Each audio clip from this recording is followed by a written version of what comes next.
몸이 몇 개라도 모자랍니다. 우리 청년들 참 이쁘고 멋있죠? 예, 많이 기도와 격려해 주시면 감사하겠습니다. 자, 말씀을 시작하겠습니다.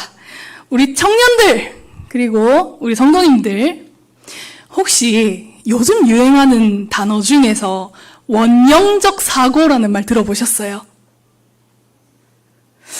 우리 성도님들은 너무 거룩하셔가지고, 예, 유튜브 이런 거 안 보시고 성경만 보셔서 네, 원형적 사고라는 말이 유행해요. 그리고 또 같이 세트로 묶여서 나오는 말이 럭키비키입니다. 따라 해볼까요? 완전 럭키비키잖아. 이 말은 딱 봐도 럭키 하니까 좋은 뜻이죠, 그렇죠? 이 말은 아이돌 장원영 씨가 SNS에서 쓴 말이에요. 연예인 본인도 되게 유명한데 이 말, 그분이 한 말, 이 말이 유행을 하고 있답니다. 이 말이 어디서 나왔는지 한번 화면에서 볼까요? 자, 장원영 씨가 팬들한테 메시지를 보내는 내용이에요. 이 내용을 요약하면, 어제 맛있는 스콘을 먹었어요. 근데 럭키비키인 자기가 딱 갔는데 간 나온 따끈따끈한 스콘이 그때 딱 나왔다는 거예요. 이 스콘을 안고 길을 가다가 너무 참을 수가 없어가지고 한 입 콱 베어 물었는데, 야, 이게 너무 맛있다, 완전 맛있다 하는 그런 내용이에요. 별 내용 아닌 것 같죠? 근데 여기 행운이라는 뜻의 럭키, 그리고 장원영 씨 자기 이 영어 이름이 비키예요. 그래서 럭키 비키를 붙여가지고 행운의 비키, 럭키 비키가 사람들이 이렇게 발음하기에 럭키 비키 하니까 입에 착 붙는 거예요. 무엇보다 이런 장원영 씨의 긍정적인 태도가 화제가 된 겁니다.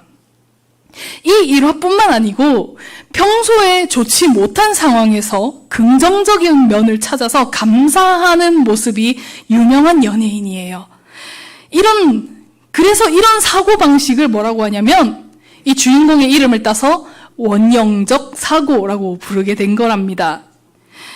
다 덮어놓고 억지로 자기한테 유리하게 막 좋게 생각한다라는 뜻이 아니고, 진정 이 상황이 비록 안 좋게 흘러갔다 할지라도 이 일을 통해서 가져다 주는 유익이 뭘까?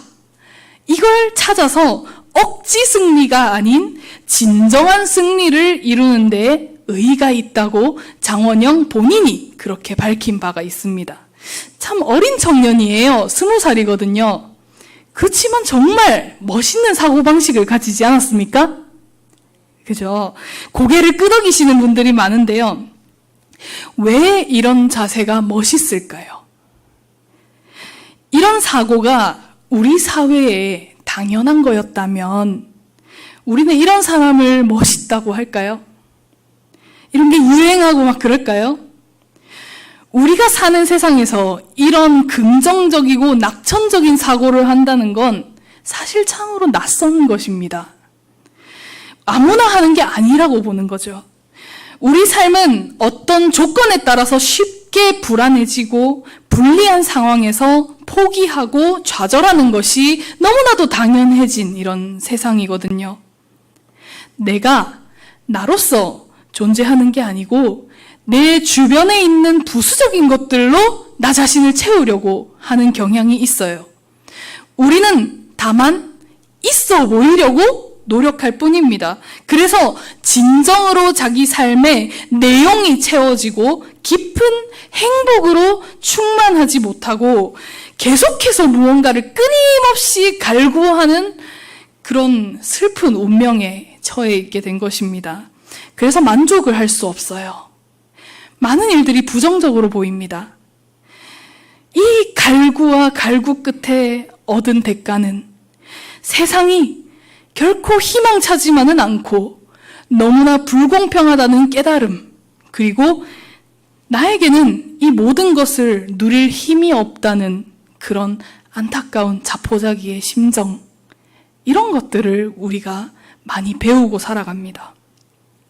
이런 비관주의와 패배주의는 우리 삶의 전반에 깔려서 어떤 풍토를 만들었습니다. 지금 표를 하나 보여드릴게요. 이 표는 2021년도에 나온 설문 결과인데요. 아마 제가 말씀드리면은 보신 분도 있을 것이고, 한번 보고 너무 충격적이어서 계속 기억하시는 분도 있을 겁니다. 그러니까 이 내용이 이겁니다. 총 17개국의 사람들한테 질문을 합니다. 당신의 삶을 의미 있게 만들어주는 것이 무엇입니까? 우리 성도님들의 삶을 의미 있게 만드는 것은 무엇일까요? 이 질문을 17개국 사람들에게 했더니, 자, 나라별로 이렇게 대답했다는 거죠. 제일 왼편에 파란 칸 쫙 있는 거 보이시죠? 네, 여기가 거의 모든 나라가 똑같은 대답을 했어요. 1위가, 가장 중요한 가치 1위가 패밀리, 가족을 꼽았습니다. 그리고 2위부터는 이 가족을 지탱하기 위한, 삶을 영위하기 위한 직업, 그리고 물질, 이런 것들이 따랐죠. 그 이하는 건강, 친구, 이런 것들이 주로 자리하고 있습니다. 그런데요, 여러분, 저 밑에 빨간색으로 이렇게 네모해 놓은 표시 보이시죠? 저희가 어느 나라인지 아십니까? 예, 자랑스러운 우리나라, 대한민국입니다. 네, 우리 대한민국 사람들에게 이것을 물어봤을 때 어떤 대답이 제일 많이 나왔을까요? 네, 이렇게 적혀 있습니다. 네, material well-being이라고 적혀 있죠. 그러니까 물질적인 풍요입니다. 다시 말하면 돈이죠, 돈. 네, 이 한국은요, 물질적 풍요가 내 삶을 가장 의미 있게 만들어준다라고 대답한 겁니다. 자세히 들어가면은 변수라든지 좀 더 고려해야 하는 부분이야 있겠지만, 돈의 영향력을 최우선으로 생각하는 풍토가 아주 당연하다는 것을 단적으로 보여주는 예시가 되겠죠. 이 표를 보고 단순히 우리가 돈만 밝힌다라고 말하는 것은 아닙니다. 다만 우리가 진정 누려야 할 자유와 행복이 여기에 너무 한정적으로 매여 있기 때문에 참된 행복을 발견하기가 너무 힘이 든다는 거예요. 진리가 너희를 자유케 하리라 는 주님의 말씀, 우리 아멘으로 받아들이지 않습니까? 그렇지만 그 말씀에 든 어마어마한 생명력을 알 수가 없습니다. 왜냐하면 돈이 너희를 자유케 하리라 이렇게 받아들이고 있는 실정이기 때문입니다. 우리는 그런 시대를 살아가고 있습니다. 자, 다시 돌아가서 우리는 원령적 사고가 왜 화제가 되었는지 알아봤습니다. 캄캄한 어둠 속에서 작은 불빛 하나 탁 켜도 어둠이 그 빛을 삼키지는 못해요. 그런 것처럼 어두운 시대 속에서 밝은 한 사람의 마음이 유난히 밝게 돋보이게 되는 것이죠. 오늘 말씀의 제목은 예수적 사고입니다. 이 얘기를 하려고 앞에서 그 긴 얘기를 했습니다. 예수님은 진정 어두운 세상의 빛이십니다. 다만 세상을 비추시는 그분의 사고방식은 그냥 아무개적 사고가 아닙니다. 그분의 말씀을 대하는 우리뿐만 아니라 그분과 함께 동고동락했던 제자들도 그 예수님의 사고방식을 이해하지 못해서 그 고생을 했지 않았습니까? 곧 하나님의 사고요, 참된 진리로 인도하는 완전히 새로운 사고가 바로 예수님의 사고라는 것이죠. 자, 오늘 본문은 세 가지의 마귀의 시험과 예수님의 대답으로 이루어져 있습니다. 그런데 우리가 본격적으로 이 두 인물의 대화에 앞서서 들어가기 전에 유심히 봐야 할 점은 먼저 예수님께서 다름 아닌 성령에 이끌려서 광야로 가시고 그곳에서 뭘 받았죠? 시험을 받으셨다는 그 부분이 우리가 살펴봐야 할 부분이 있습니다. 여기서 벌써 우리와 주님의 생각이 갈라진다는 것을 알 수 있어요. 우리는 성령 충만을 신비롭고 추상적인 어떤 감정이나 힘 이런 걸로 인식하고는 합니다. 기도하다가 어느 순간 마음이 뜨거워져서 마치 내 모든 죄가 사라지고 거룩해진 것만 같고 큰 능력을 받고 모든 일이 주님 안에서 잘 될 것 같이 느껴져요. 물론 성령님이 내 안을 채우시면 너무 기쁘죠. 너무 기쁘고 성령 하나님이 내 삶을 온전히 주관하시는 상태이기 때문에 하나님의 뜻대로 살아갈 힘이 생겨요. 얼마나 즐겁습니까?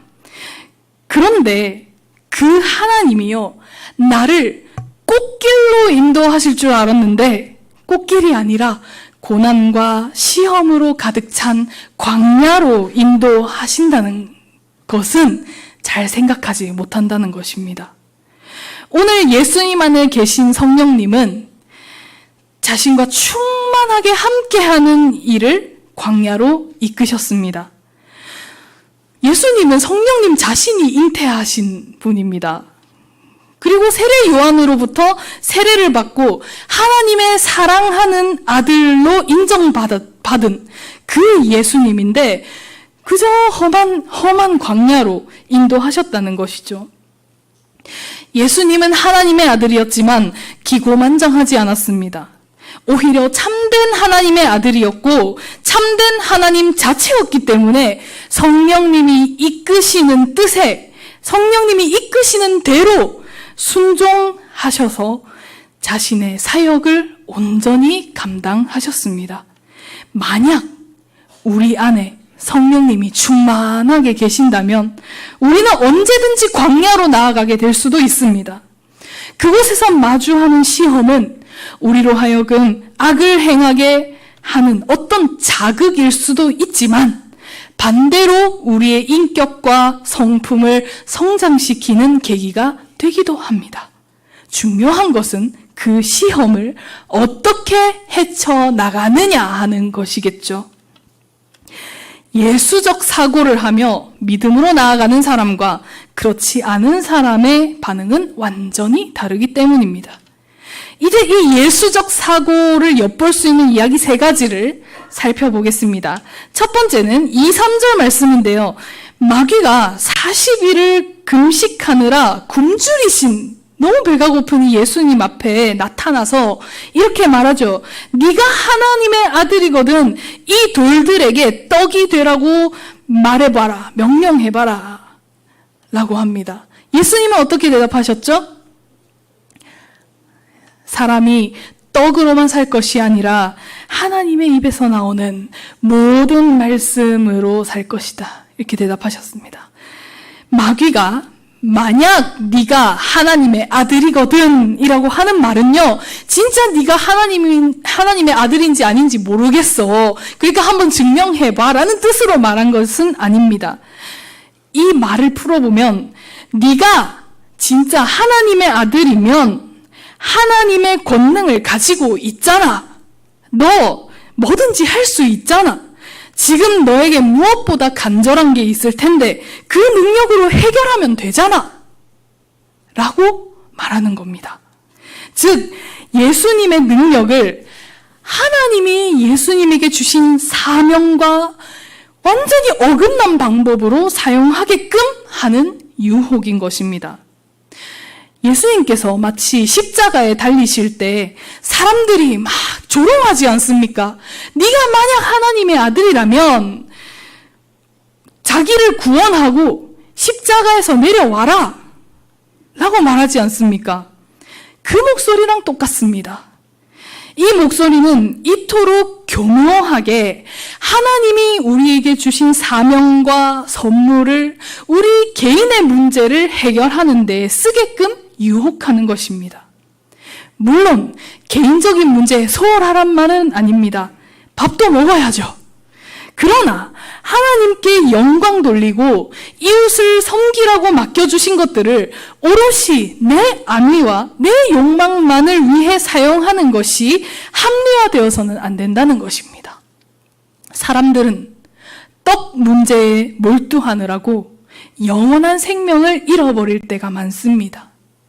눈앞에 보이는 떡이 전부가 되면 우리 생명은 근원이 되시는 하나님을 잃어버리고 물질 세계 속에서 표류하게 됩니다. 예수님은 돌로 떡을 만들어 드시지 않고요, 스스로 생명의 떡이 되어서 우리 가운데 오셨고 십자가를 부수지 않고 스스로 달리심으로써 인류의 구원이 되셨습니다.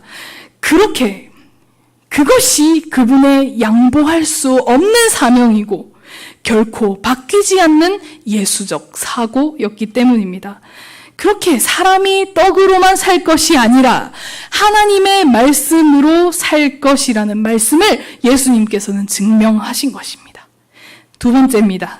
두 번째는 5절에서 7절인데요. 마귀가 예수님을 성전 꼭대기에 세우고 이렇게 말합니다. 네가 하나님의 아들이거든 여기서 뛰어내려봐라. 성경에 기록하기를 하나님이 너를 위하여 자기 천사들에게 명할 것인데 그 천사들이 손으로 이렇게 너를 떠받쳐서 너의 발이 돌에 부딪히지 않게 할 것이다. 여기에 예수님의 대답은 뭐라고 하셨죠? 성경에 기록되어 있기를 주 너의 하나님을 시험하지 말라 라고 일갈하셨습니다. 여기서 나오는 마귀의 또 교묘한 점이 있습니다. 유혹을 하는 주제에 너무 은혜롭게 말한다는 거예요. 성전에서 성경을 인용해서 말한다는 겁니다. 다시 말하면 죄는 이런 아름다운 모습으로, 종교적인 모습으로 우리에게 다가올 때도 있다는 거예요. 비록 언뜻 들으면 이 무모한 상황 속에서 하나님이 지켜주시리라는 뭔가 강한 믿음으로 고백하는 말처럼 보이더라도 그 형식 아래에 마귀의 명백한 의도가 있었죠. 마치 율법을 근거로 예수님을 적대시했던 바리새인과 서기관들처럼 회치를 해서 겉은 반질반질하지만 그 속은 부패한 무덤처럼 그렇게 다가오는 것입니다. 그렇게 마귀는 교묘하게 예수님으로 하여금 하나님이 자신을 보호하신다는 것을 직접 증명하도록 몰아세운 것이죠. 그래서 하나님이 정말 지켜주시냐 안 지켜주시냐를 시험하는 모양새로 몰아가게 된 거예요. 그런 모양새를 만들려고 했습니다. 그런데 예수님은 거기에다 대고 역시 말씀으로 받아치셨습니다. 주 너의 하나님을 시험하지 말라.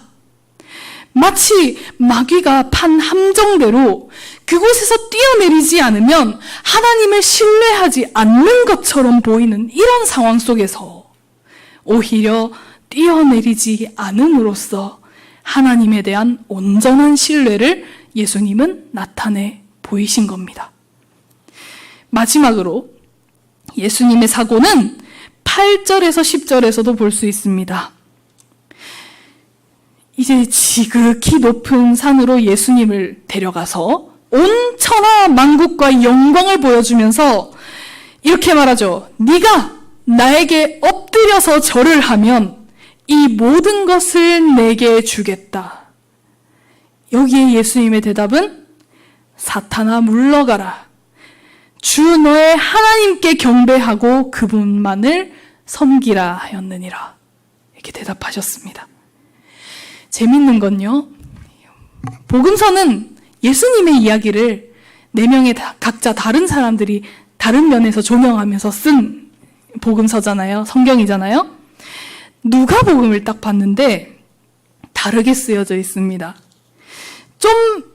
완전히 다른 것이 아니라 좀 더 설명이 추가되어 있습니다. 누가복음 4장에 마귀의 대사가 이렇게 나와 있어요. 내가 이 모든 권세와 그 영광을 주겠다. 이 모든 것은 내게 넘어온 것이니 내가 주고 싶은 사람에게 줄 거니까 내 앞에 엎드려서 절을 하면 이 모든 것을 갖게 될 것이다. 이렇게 얘기해요. 본문인 마태복음에서는 세상의 권세와 영광을 그냥 주겠다고 하는데 누가복음에서는 좀 더 그 속내가 들어가 있는 거예요. 이 모든 걸, 이 세상 권세와 영광을 자기가 넘겨받았으니까 내 거니까 자기가 원하는 사람한테 그걸 주겠다고 말하고 있는 겁니다. 하지만 이 마귀의 말은 참입니까? 거짓입니까? 역시 다 알고 계시는군요. 이 마귀는 거짓을 말하고 있습니다.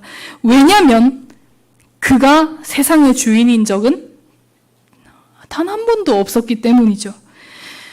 하지만 살다 보면 정말 악이 세상을 지배하는 것처럼 보이기도 합니다. 욕심과 불의 속에서 타협하고 그것 때문에 사망이 따르는 그런 우리들의 세상이지 않습니까? 에베소서 2장에서는 이런 현상을 보면서 너희가 이 세상 풍조를 따르고 공중의 권세 잡은 자를 따랐으니 곧 지금 불순종의 아들들 가운데서 역사하는 영이다라고 말하고 있습니다. 하나님의 백성들마저 세상 풍조와 자칭 세상의 임금이라고 하는 거짓의 영을 정말 내가 살아보니까 그 힘이 참되다라고 하면서 따르고 있다는 겁니다. 하지만 이렇게 마귀가 자기가 이 세상을 다스리노라 주장하는 이것을 완전히 반박하기 위해서 오신 분이 누구시죠? 예수님이잖아요. 이 예수님은 마귀의 통치가 다만 허상에 불과하다는 것을 아셨습니다. 그리고 온전히 하나님께 속해 계셨기 때문에 이 예수적 사고로 마귀의 요구를 물리치십니다. 예수님은 이러한 시험을 이기기 위해서 확실하게 선포하셨습니다. 사탄아 물러가라. 말씀에 기록되었으되 주 너의 하나님께 경배하고 그분만을 섬겨라. 오직 주님만을 사랑하고 그분의 도를 따라 살면 세상 풍토가 어떻든지 내가 뭘 가졌든지 내 주변에 무엇이 나를 수식하고 형성하든지 간에 죄의 그늘을 몰아내고 내가 주님 안에서 온전히 자유로운 삶을 살아갈 수 있다는 것입니다. 그곳에는 사랑이 있고 그곳에는 평안이 있습니다. 하나님 나라가 이루어지는 곳입니다.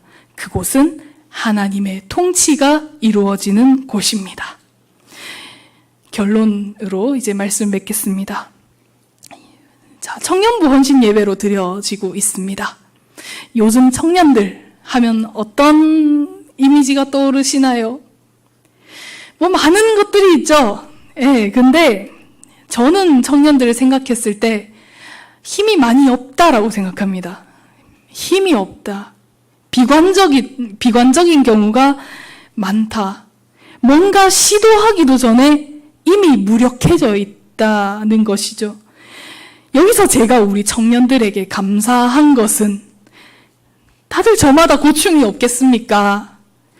간혹 혼란스럽게 막 흔들리기도 하고 지치기도 하고 정말 이 길이 맞는지 의심하기도 하고 그렇지만 함께 이렇게 격려하면서 믿음을 지키고 예배자로서 주님 앞에 선다는 것 자체가 너무 귀한 거지 않습니까?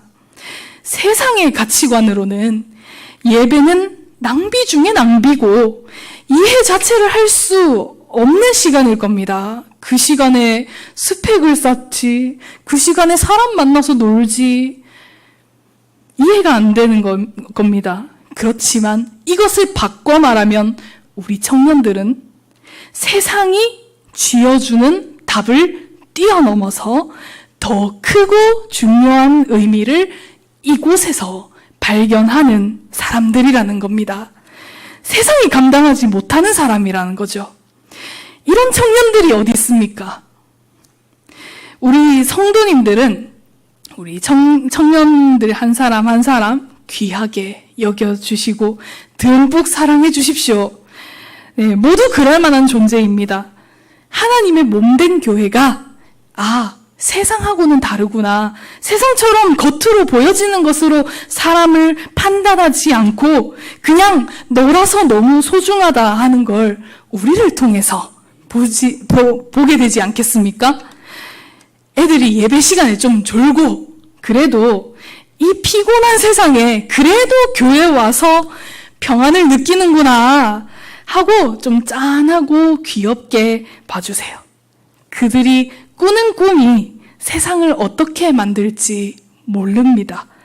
기도와 격려로 함께 해주시는 그런 성도님들 되어 주시기를 바라며 우리 청년들은 아직 이제 사회에 나간 지 얼마 되지 않아서 여전히 흔들리고 그럴 때도 많을 겁니다. 그러나 그럴 때마다 예수적 사고를 한번 해보십시오. 네, 나를 흔들고 내 존재가 나 되지 못하게 만드는 것은 마귀의 속삭임입니다. 하나님과 멀어지게 만드는 이런 목소리로부터 주님께서 말씀하시고 선포하셨던 것처럼 주님의 이름으로 승리하며 살아가는 멋진 우리 청년들